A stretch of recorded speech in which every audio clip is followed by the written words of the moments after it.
അപ്പൊ നമ്മുടെ super star AJP Alan Jose Perera. അപ്പൊ താങ്കൾക്ക് ഞങ്ങളുടെ മലയാളികളായിട്ടുള്ള എല്ലാവരുടെയും ഏ, ഒരു ഊക്ക് വിവാഹ മംഗളാശംസകൾ നൽകുകയാണ്.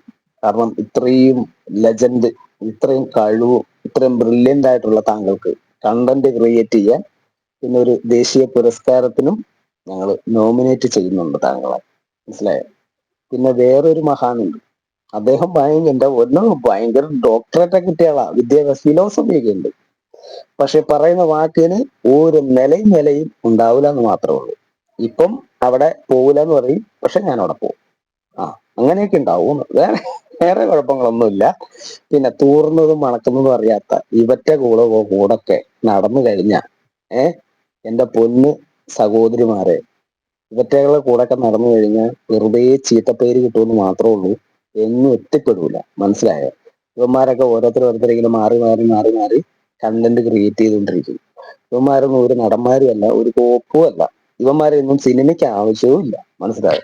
യുവമാരെ വെച്ച് സിനിമ ചെയ്യുന്ന വേട്ടാവളിയന്മാരെ ചെകിടടിച്ച് പൊട്ടിക്കണമെന്നാണ് ഞാൻ പറയുള്ളൂ. മനസ്സിലായോ?